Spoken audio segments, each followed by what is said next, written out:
at the end of the day, we're designing the building, we're not using the building. And so it's important for us as designers to make sure that we're doing our part to understand the needs and the desires of the end users.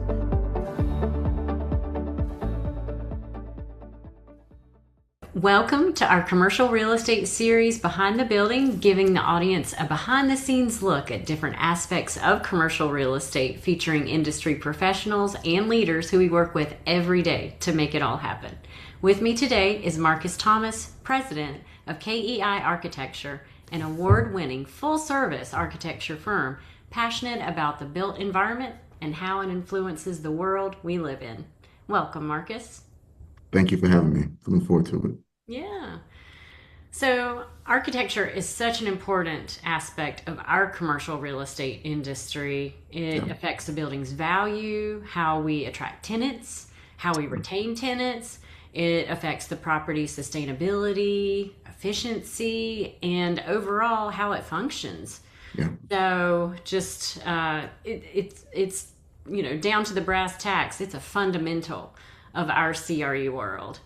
Right. So I'm really excited to have you here today, Marcus, to talk about some of these things. Yeah, I'm looking forward to it. It's going to be a fun conversation for sure. Yeah. So first, tell us about your journey into architecture and what initially drew you into commercial work, as well as your community focused work that you've been working on.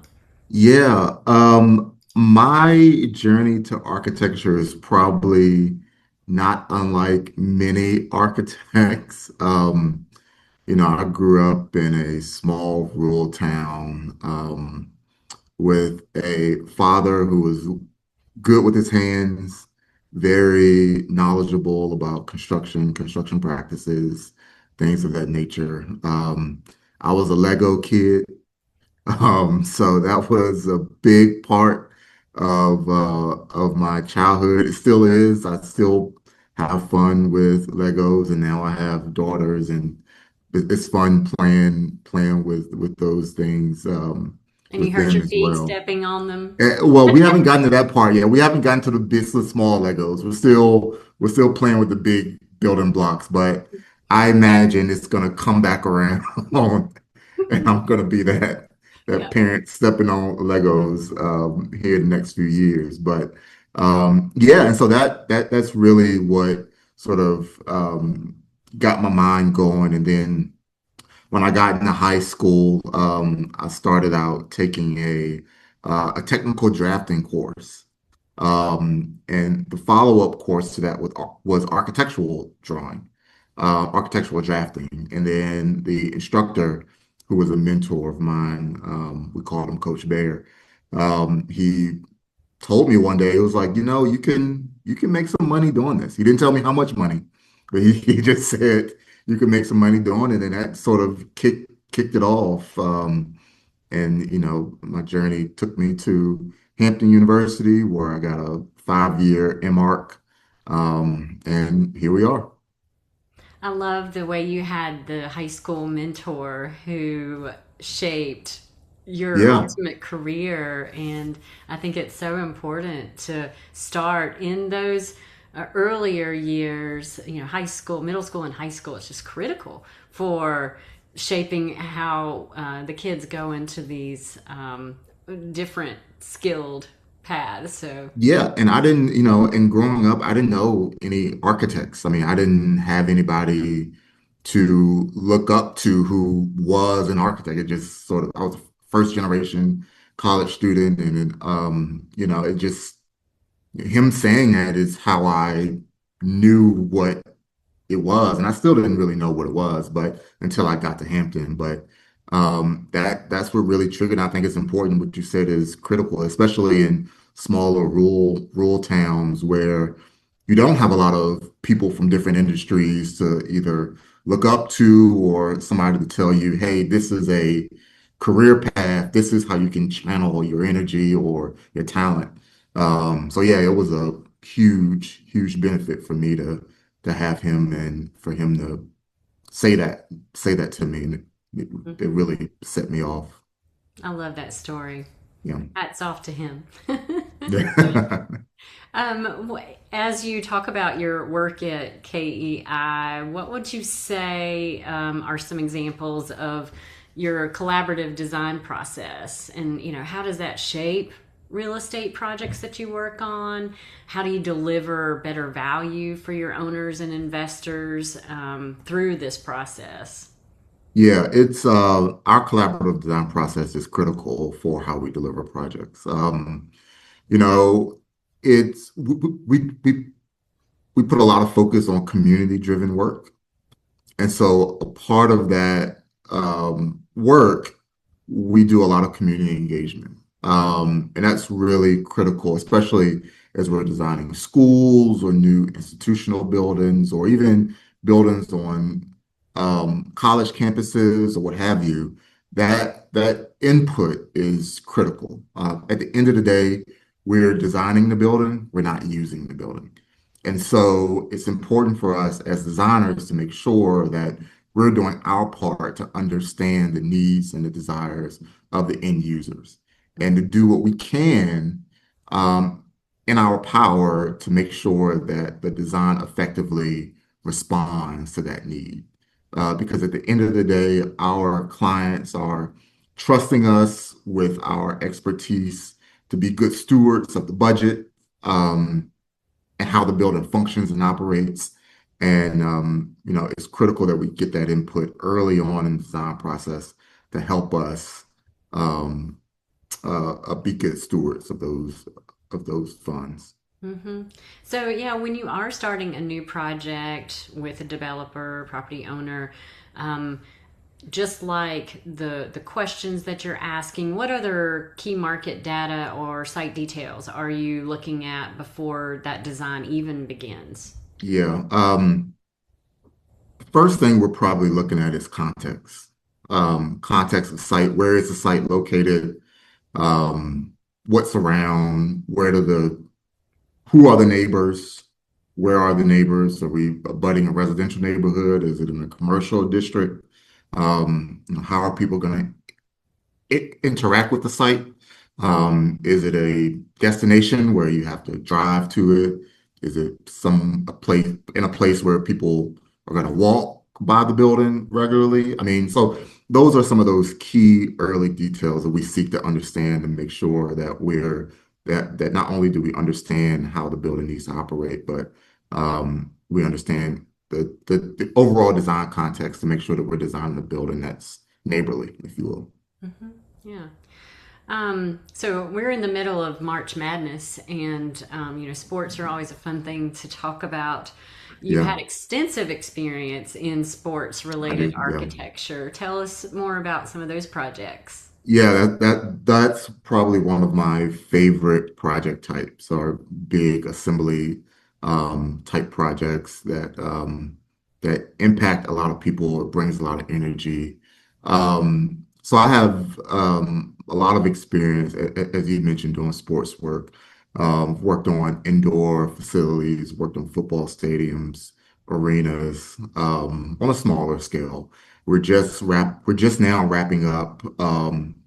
We were the associate architect for the new baseball stadium in Richmond for the Flying Squirrels, which is a awesome team name in and of itself. But that's a 10,000 seat stadium. Opening day is in 3 weeks. And so, I mean, the place is going to be electric. And it's those moments that, is the reason why sports, I tend to believe that sports is a connector. Sports brings a lot of people together. You don't have to like baseball to enjoy going to the ballpark. You don't have to like the sport in general to enjoy going to the stadium. Just being in the atmosphere, interacting with other fans. Um, Nowadays stadiums are geared more towards those types of people who aren't necessarily there for the game itself, but want to interact and do other things. So in the new baseball stadium, for example, there's a lot of different pockets and seating experiences where people can enjoy either a drink in a different part of the stadium or maybe you want to stand up. I prefer to stand up and move around while enjoying the game. So there are a lot of opportunities like that. And those in modern sports design, you're seeing a lot more of that. Hmm. And even the community, like your houses of worship that you've built or you've designed. So Yeah. that's really important for communities and that togetherness as well. Yeah, yeah, absolutely. KEi, we got our start doing ecclesiastical work, and it's still a large part of our portfolio to this day. And so it's those community projects that really get us excited. Hmm. So, with those community oriented projects, how does that shape how you work on other projects? Maybe, things that aren't the stadiums or the churches. Yeah, that our process it bleeds throughout all project types. I mean, it's a good baseline. The way we approach community projects is really the minimum that we believe how a project should be approached. And so that being the standard, we're able to peel back as necessary based on other client needs. Like if we're doing an industrial project, right, there's probably not going to be a need for a lot of community engagement or interaction, that sort of thing. But we always offer it, and it's still even though we're not collaborating with the community in that way, we're still collaborating with the owner or the developer. And so it's important for them to know that we know how to listen and we know how to not only listen, but then interpret what they're telling us into aesthetically pleasing functional design projects. Hmm. And being proactive about screening and what you think that the Yeah, neighbors might like, and 100%. just making sure that you're incorporating all those things to be mindful and of all the Absolutely. neighbors. Yeah. It's important. It's critically important that we're being good neighbors. I mean, I've been a part of some community meetings where it's it doesn't go so well because the architect or the developer is just didn't do their due diligence to understand what the community wanted or what the community desired. And it really, those public meetings that went really, really bad, was basically an hour of people shouting at you, could have been avoided with 30 minutes of just Q&A, just Hmm. listening first and then put out your design instead of the opposite where you put out your design and then incorporate the feedback. It rarely goes well when you do that. Right. So you and I were fortunate to meet recently at a CCIM economic forecast, Yeah, and it was just coincidental to learn that you were working on a project where I live here in Hillsborough, North yeah. Carolina. So tell us about this elementary school project and how it came about. Yeah, no, this is gonna be an exciting one. We're really, really excited to be working with Orange County Schools in this new elementary school. I believe, if I'm not mistaken, this is going to be the first new school in about 20 years for the school system. There's a lot of need for updated facilities, a lot of need for um, community centered design efforts to help enhance the overall school systems building portfolio. And so, this project we believe is going to check all those boxes. The way it came about is just, diligence, really. We spend a lot of time, I spend a lot of time in my role at KEi looking at capital improvement budgets, like spreadsheets, enough to make your eyes bleed. I mean, that's really, I tell people I'm an architect and they think that I'm just, I'm sketching and designing and doing fun things all day. And some of my team get to do that. I get to look at spreadsheets and strategic plans and things of that nature all day, which is fun. But yeah, and so we saw that Orange County passed a bond a few years ago.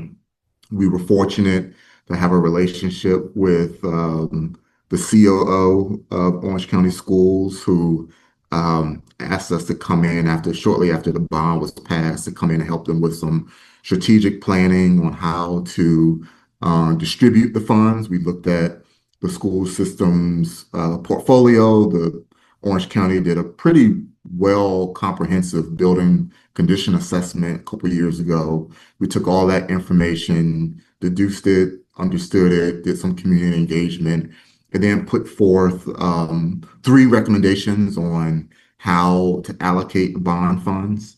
Um, and then we're ultimately fortunate to have been awarded the project for full design and construction. And yeah, it's going to be a really dynamic place. We're still really early on in the process. There's a survey out now to garner community feedback. From what I understand, that survey is getting a really good response. I think it's been active for maybe 5 or so days, maybe less than 5 days. I think it came out on Monday, Yeah. and it's already gotten over 100 responses, which is phenomenal for a survey of this type. And so in the coming weeks, we're going to do some more in-depth community engagement as we work through the program. And so yeah, it's going to be a good project. Yeah, I was going to mention that y'all walk the walk as it relates to that community input.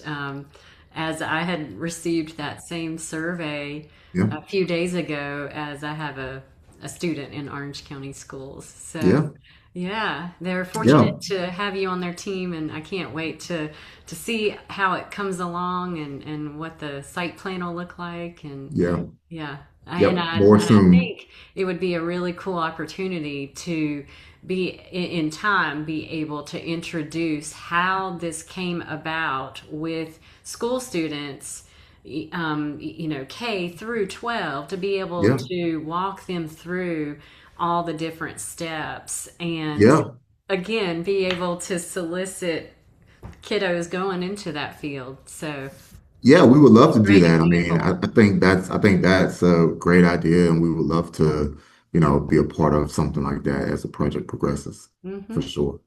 Yeah, so let's move into the subject of technology. Yeah. How would you say that smart building tech is changing how you approach the initial design phase for your clients? Yeah, we're starting to see it incorporated more and more, mostly on the MEP side of things, mechanical, electrical, plumbing. You're starting to see a lot of building systems go the automated route. So a lot of our engineers are taking that into consideration. It's important for us to understand a client's or end user's goal from day one. These are those smart technologies and things of that nature really need to be understood and planned for, like before you even start drawing, because it has a domino effect on how the building is scaled, oriented, zoned, broken up. Um, and so, yeah, we're starting to see it more. It's starting to play a larger role in building design. It hasn't quite gone mass market yet. You're still seeing a lot of clients say, "Yeah, we want to do it," and then they see the cost and the price tag, and it's like, maybe not on this one. So, and so we're starting to see a lot of that. But for the clients who can't afford it, who are really passionate about it, who want to do it, it's important for us to understand those goals early on. Yeah, it's a balance of goals and budget. So um, Exactly. you got to look at all the numbers and how it all pans Money out. is a real thing. You can't build what you can't afford, what you can't pay for. Exactly. So money's a Exactly. real thing. Can you share an example where your planning solved a real estate challenge, like if it was a site constraint or tenant experience that you were be able to work out? Yeah. That's a good question. I mean, I like to think like a site I, topography? yeah, uh, there is a school that we did in for Guilford County in collaboration with Clark Nixon. Um, it's a 7-acre site, which when you're talking about a school, an elementary school at that, is really, really small. You like to see probably, well, double that for typical elementary schools. Um, this particular school was on a 7-acre site um, with about 30 feet of topography fall from front to back. So tight site, steep slope. Um, Nowadays in school construction, the Department of Transportation makes you put all of your vehicle queuing for parent drop off on your site. They don't like when you stack on the road. So all of your vehicle stacking has to be on site, not to mention all of your play areas and bus loop, it's it gets compact really, really quickly. Um, However, what we did was we looked at how we could, and not to mention, bus loop and parent drop off want to be separate.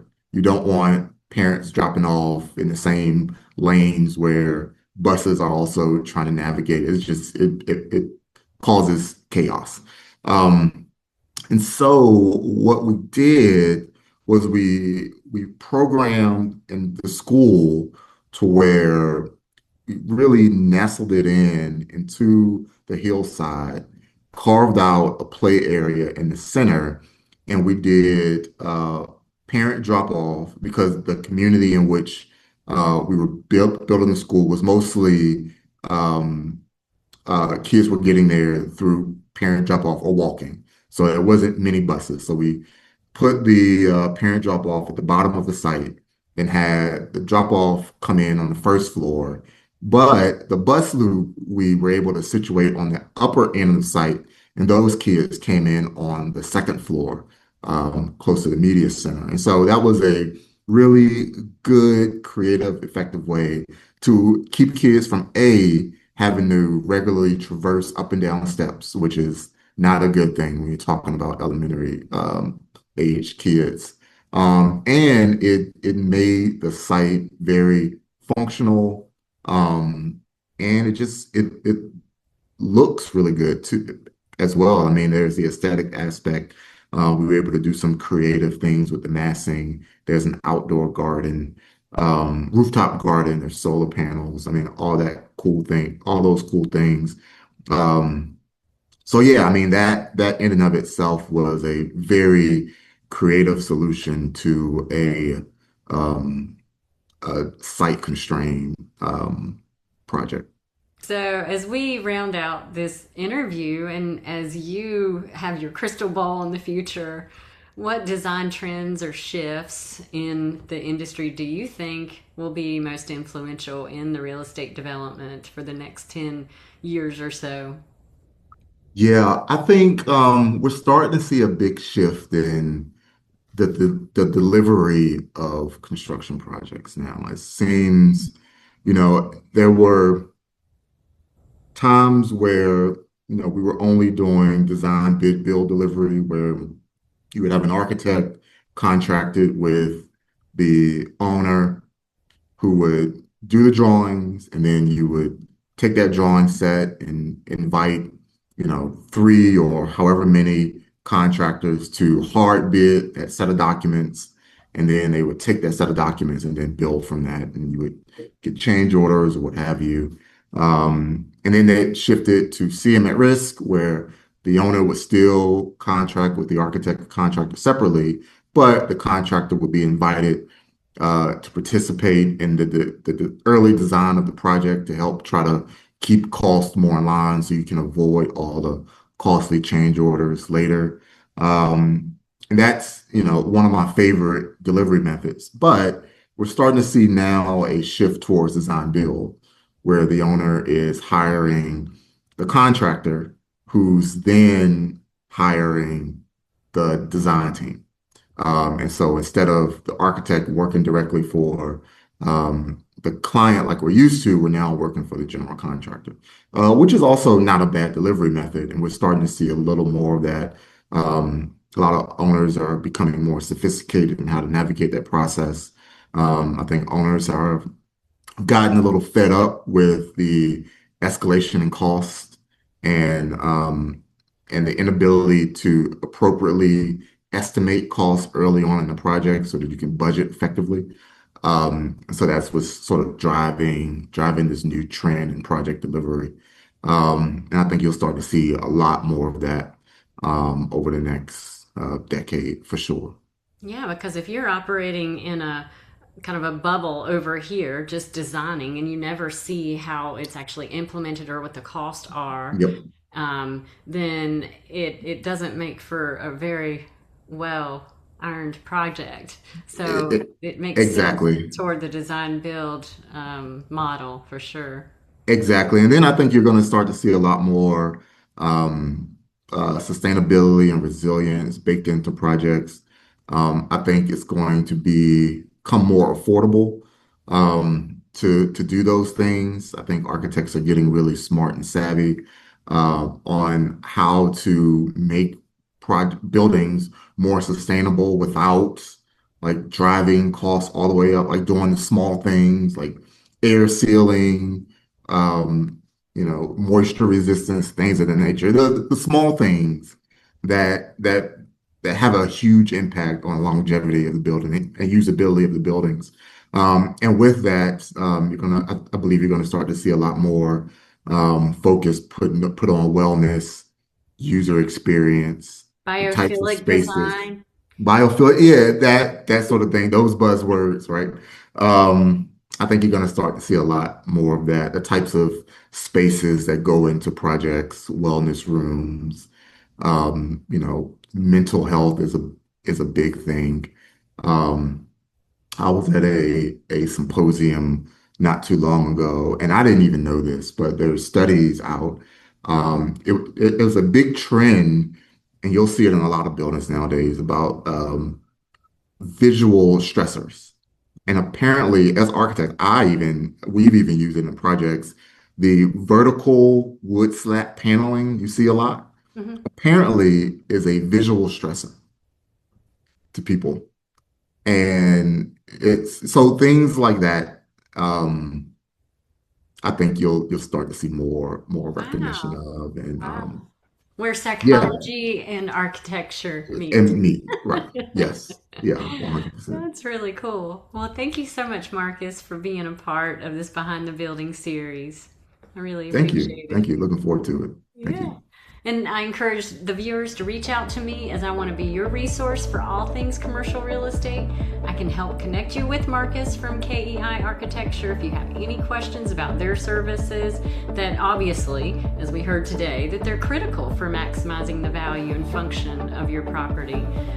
So thank you for joining us, and be sure to keep an eye out for future Behind the Building interviews with other industry professionals just like Marcus.